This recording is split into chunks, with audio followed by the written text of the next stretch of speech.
आज के जमाने में अगर किसी की मौत हो जाती है तो सबसे पहले जांच एजेंसी या प्रशासन जाकर घटनास्थल पर क्या करेगा? उनके पॉकेट को चेक करेगा। अगर उनके पॉकेट में मोबाइल है तो मोबाइल को जब्त करेगा। ये वही सामान है जिसके जरिए कातिलों तक आसानी से पहुंचा जा सकता है।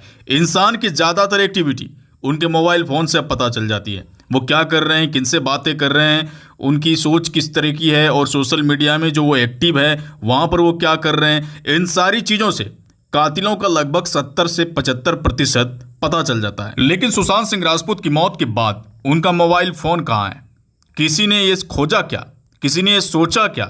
जी हाँ, सुशांत की मौत को करीब 1 साल होने को है और अब जाकर जो खुलासा हुआ है उस खुलासे ने सबको चौंका दिया है कि सुशांत सिंह राजपूत का मोबाइल फोन एक ऐसे इंसान के पास था जो कि इस पूरे मामले में एक साजिशकर्ता के तौर पर देखा जा रहा है। सुशांत का मोबाइल अगर शुरुआती दौर में ही मिल जाता तो कातिलों का पता लगभग चल चुका होता, लेकिन अब जाकर जो खबरें आ रही है कि सुशांत का मोबाइल फोन मिल चुका है और वो सुशांत के करीबी के पास था।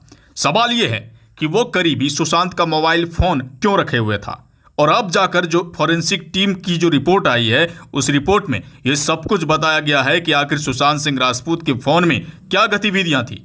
सुशांत की जब मौत हुई, मौत के बाद उनके मोबाइल फोन को इस्तेमाल किया गया, गलत एक्टिविटी की गई, जी हाँ, और सबूतों को मिटाने की कोशिश की गई मोबाइल फोन के जरिए। और अब जो डाटा को रिकवर कर लिया गया है उस रिकवर डाटा में आखिर क्या मिला है, सुशांत की क्या गतिविधि थी, वो किन से बातें कर रहे थे, मौत के पहले उन्होंने किन से बातें की थी, और सोशल मीडिया में कुछ चीज़ें उन्होंने डिलीट भी की थी। सवाल ये है कि वो डिलीट क्या सुशांत ने किया था या फिर किसी और ने किया था? कातिलों को, साजिशकर्ताओं को ये डर था कि सबूत मिल जाएंगे, वो पकड़े जाएंगे, और इसी डर से ये सब कुछ डिलीट हुआ था। लेकिन एनसीबी, सीबीआई और ईडी पुरजोर तरीके से इस पूरे मामले में लगी हुई है और बताया जा रहा है कि एनसीबी के हाथ में सुशांत के मोबाइल फोन से वो सबूत मिले हैं जिसके बाद कातिलों तक पहुंचना बेहद आसान हो जाएगा। और सूत्र ये भी बता रहे हैं कि सुशांत की पहली वर्षी जो कि 14 जून को है, उसके पहले ही असली कातिल बेनकाब हो जाएगा। जी हाँ, एक बड़ी खबर है सुशांत मामले में। सुशांत के फैंस को इस बात का इंतजार था कि कातिल बेनकाब हो, लेकिन बार बार निराशा हाथ लग रही थी, और अब जाकर जो असली वाली उम्मीद जगी है, ये वाकई में पूरे देश को खुश होने वाली खबर है। जी हाँ, सुशांत मामले में अब तक का सबसे बड़ा सबूत बताया जा रहा है कि उस मोबाइल फोन में मिल गया है, और मोबाइल फोन के जरिए ही एनसीबी कातिलों तक पहुंचने की कोशिश कर रही है। आप देख रहे हैं ना कि सुशांत के जो करीबी है वो लगातार गिरफ्तार हो रहे हैं। सिद्धार्थ पिठानी, जी हाँ, ये वही शख्स है। आप इस तस्वीर में आसानी से देख सकते हैं कि सिद्धार्थ पिठानी के पास लाल वाला फोन है,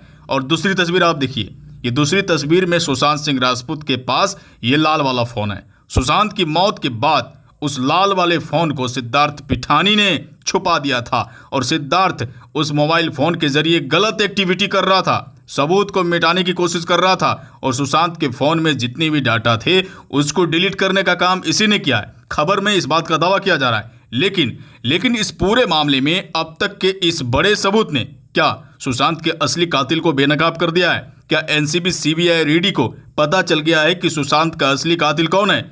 यही कारण हो सकता है कि लगातार एनसीबी सुशांत सिंह राजपूत के करीबियों को गिरफ्तार कर रही है। सिद्धार्थ पिठानी, कुक, नीरज, केशव, और लगातार जो बॉडीगार्ड से पूछताछ चल रही है, ये तमाम चीज़ें सामने आना वाकई में कई बड़े सवाल खड़े करते हैं। आखिर उनके करीबियों से ही पूछताछ क्यों हो रही है? और ड्रग्स मामले में तो एनसीबी पूरी तरीके से एक्टिव है, और सुशांत की मौत का कनेक्शन ड्रग्स से भी जोड़कर देखा जा रहा था, और रिया चक्रवर्ती पर सुशांत के परिवार ने पहले ही ये संगीन इल्जाम लगा दिए थे कि रिया चक्रवर्ती सुशांत के पैसों का गलत इस्तेमाल कर रही थी, और सुशांत के पैसों का इस्तेमाल अब कहाँ हो रहा था उसका भी खुलासा हो गया। जी हाँ, सुशांत के घर में, सुशांत की बिल्डिंग में निचले वाले फ्लोर में ये तमाम चीजें चल रही थी। सुशांत के निचले वाले फ्लोर में बराबर पार्टियां चलती थी, सही आपने सुना, और उसमें रिया चक्रवर्ती, रिया के करीबी और बाकायदा रिया चक्रवर्ती के भाई शौबिक चक्रवर्ती भी जाते थे।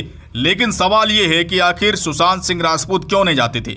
सुशांत की बिल्डिंग में यह सब कुछ चलता था, लेकिन सुशांत सिंह उसमें शामिल नहीं होते थे। सीधी सी बात है कि पार्टी में शामिल क्यों नहीं होते थे? पार्टी में कुछ गलत गतिविधियां चल रही थी। सुशांत इन सारी चीजों से खुश नहीं थे, और रिया चक्रवर्ती से भी वो काफी परेशान थे। जिस तरीके से सुशांत के परिवार ने रिया पर यह संगीन इल्जाम लगाया, और रिया चक्रवर्ती ने सुशांत की बहन से भी झगड़ा किया था एक बार, और उनके जीजा से भी किया था। हो सकता है कि इस पूरे मामले में अब सबसे बड़ा खुलासा हो सकता है, और रिया चक्रवर्ती को भी एनसीबी गिरफ्तार कर सकती है, क्योंकि रिया चक्रवर्ती उस पार्टी में बराबर शामिल होती थी और सुशांत नहीं होते थे। लेकिन उनके बॉडीगार्ड ने क्या खुलासा किया है? बॉडीगार्ड ने खुलासा किया है कि सुशांत सिंह राजपूत मामले में जो चीजें हुई उनके नज़र में भी ये संदेहास्पद है। सुशांत के घर में ये पार्टी चलती थी, उनका बॉडीगार्ड सुशांत का इंतजार करता था घर से निकलने का, लेकिन वो नहीं आते थे, पार्टी में शामिल नहीं होते थे। जब बॉडीगार्ड रिया चक्रवर्ती से पूछने जाता था कि सुशांत सर कहाँ है, तो रिया कहती थी सुशांत सो रहे हैं। देख लीजिए आप, ये बड़ी साजिश। सुशांत सो रहे हैं और सुशांत इन सब चीजों के बारे में बातें करना नहीं चाहते थे, इसमें शामिल नहीं होना चाहते थे। जिस तरीके से सुशांत के परिवार ने रिया पर यह इल्जाम लगाया कि रिया सुशांत को ड्रग्स देती थी, और अब जाकर ये चीजें सामने आ रही है कि सुशांत सिंह राजपूत ड्रग्स के डर से उस पार्टी में शामिल नहीं होते होंगे और उस पार्टी में ड्रग्स का भी धंधा होता होगा, ये शक जताया जा रहा है। लेकिन दोस्तों, सुशांत मामले में अब तक का जो सबसे बड़ा खुलासा है वो बॉडीगार्ड ने किया है और कुक नीरज ने किया है। कुक नीरज ने एक बातें कही है कि सुशांत के घर में सब कुछ ठीक नहीं चल रहा था, और बताया यह जा रहा है कि उन्होंने होम मैनेजर का नाम कबूल दिया है। जी हाँ, सेमुल मिरांडा का नाम कबूला है। सेमुल मिरांडा का नाम लेते हुए कुक नीरज ने क्या कहा है ये आप भी जान लीजिए। जी हाँ, कुक नीरज ने कहा है कि सुशांत के घर में सब कुछ ठीक नहीं चल रहा था। ठीक नहीं चल रहा है तो दोषी कौन होगा? होम मैनेजर होगा, सेमुल मिरांडा होगा। सुशांत ने सबको वॉकी टॉकी दिया था, घर में जितने भी लोग रहते थे सबके पास वॉकी टॉकी थे, और सुशांत को जब जरूरत होती थी वो वॉकी टॉकी पर बातें करते थे, और जो भी चीजें उनको चाहिए वो सारी चीजें वो बताते थे। सुशांत की आवाज में आखिर वो कौन बोलता था वॉकी टॉकी पर? कुक नीरज कहते हैं कि वॉकी टॉकी पर यह आवाज आती थी कि लाइट को बंद कर दो। जी हाँ, दरवाजे को बंद कर दो। जब वो लाइट को बंद करने जाते थे, लाइट तो पहले से ऑफ है, दरवाजा पहले से बंद है और सुशांत सोए हुए हैं। ये सारी चीजें वो देखते थे। जब सोया है सुशांत तो फिर वॉकी टॉकी पर कौन बोल रहा है? और फिर रात में ड्रम बजने की आवाजें आती थी, इस बात का दावा कुक नीरज ने किया है। ये गतिविधियां आखिर सुशांत के घर में क्यों हो रही थी? जी हाँ, ये बड़ा सवाल है।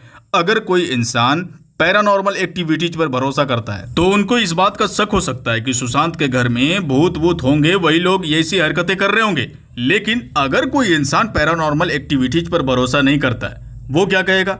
वो बिल्कुल कहेगा कि सुशांत के घर में जो कुछ भी हो रहा था सुशांत के घर के सदस्य के द्वारा ही किया जा रहा था। जी हाँ, होम मैनेजर पर सवाल उठना लाजमी है, क्योंकि होम मैनेजर ही ये तय करता है कि घर में क्या होगा। सारा मैनेजमेंट वही संभालता है।